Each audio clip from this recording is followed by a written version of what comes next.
Astrology time, Shane here, daily-astrocat.com, and today is Thursday, and it is the 6th of August. So, the moon's going to start in Taurus, and it's going to be void of course at 7:25 p.m. for the rest of the evening.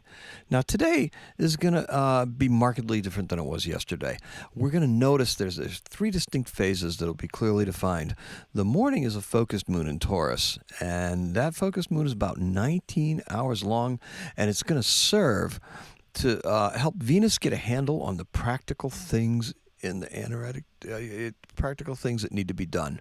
Now remember, we already experienced the horrors yesterday of Venus in the anaretic degree, and that was enough to scare us and force Venus to finish off her stay in Virgo on a high note. In other words, focus on the task at hand, right? That's right. So look, by doing right? Look, if focusing on the tasks and our intentions will be given priority. Okay, that focus, that's what we really need to do. Yesterday was our time to waver and waffle and do all that stuff. Today, by doing, we're going to rise above yesterday's challenges. And so don't waver, just get through it. Venus will then enter Libra at 3:13 p.m. Second phase, right? Interesting. And this transforms the energy we've been trying to balance in all the right ways. Okay, so, a little sigh of relief there, right? Now, the moon, exalted in Taurus, will be void of course at 7:29 p.m.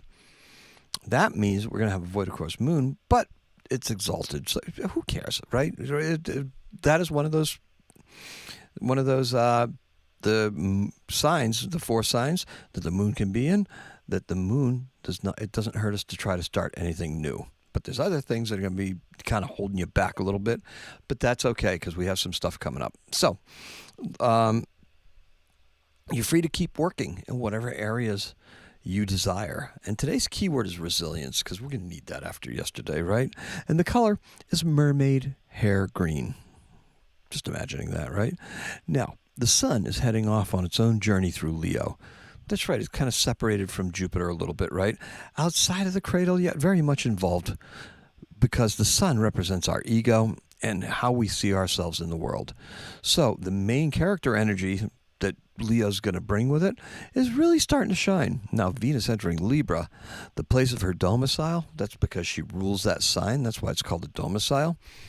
Makes it feel easier, right? It's an easier energy because Venus does not like being in Virgo, and especially that anaretic degree in Virgo where it was just like, it got tense. Yesterday got kind of tense just because it got tense. So,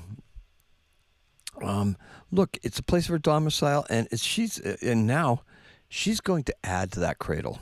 Where that position is in Libra, that adds to it because that's going to be within a sextile of where Jupiter is at, right? So now we've got the cradle going from Pluto all the way to Venus in Libra. So we just need one more there. If we had Sagittarius, we'd have that complete grand sextile. It would look like a Dungeons and Dragons would die, right? Now, talked about the main character energy. Let's talk about what this is good for, right? It's good for many things. Venus in Virgo was nervous, exacting, and perfectionistic. Venus in Libra is more fluid, diplomatic, and initiatory because Libra is a cardinal sign, whereas Virgo is a mutable sign, so it's more flexible, more adaptable. Now we're coming at it with a different kind of energy, right? Because we have Venus in the lead in that lead position in that cradle. So we're going to be building towards something, ideas, right? That's what air signs are good for. Intellect, ideas, abstract thoughts.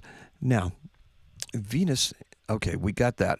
Now she extends the cradle, and with it are chances for favorable returns and experiences. This is a massive change, and it's going to provide us with an alternative take on our personal timeline that will embrace more familiar energies to some. Okay? Are you ready to receive this new energy?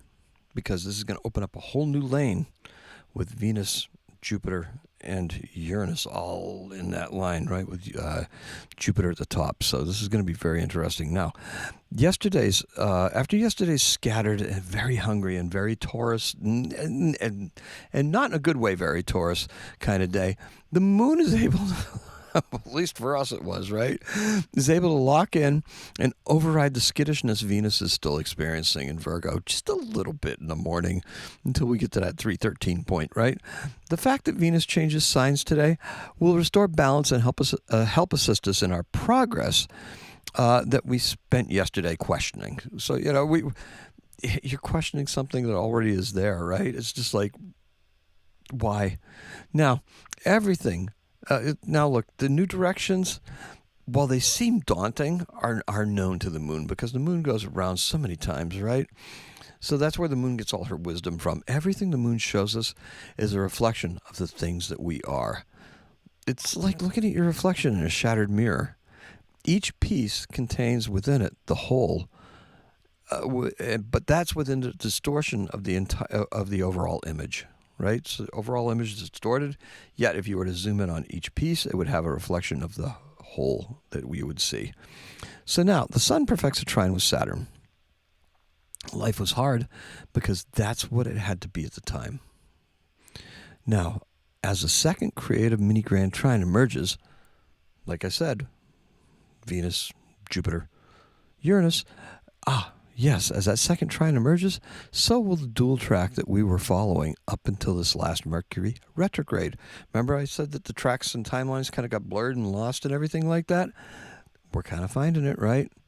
And look, that's kind of interesting, right? Now, the dual track showing up until this last Mercury retrograde. It's time to set our sights on the August the 12th and beyond. So, in 1181, there was a supernova, 1181, okay, in the constellation Cassiopeia that was observed by Chinese and Japanese astronomers and it was visible for 185 days from this day in 1181 to February 6th in 1182. Kind of interesting, right? That always fascinates me. And our birth is Alexander Fleming. He is a Scottish bacteriologist, and he was born in 1881 on this date, and he discovered penicillin. That's what he's famous for. He won the Nobel Prize in Physiology or Medicine in 1945, and he's born in Lochfield in Scotland, and that's all we got for you. So appreciate and love every single one of you. We're growing so much every day. It's amazing, just the comments and just everybody with the shares and all that stuff. It's so amazingly gratifying. This next couple of days are going to be really, really special, okay? The website is up and running, okay? So the website will actually show the current day. I finished out the week, and hopefully tomorrow I'll finish out. It's time to go to the website. Today is a 5. Happy astrocatting.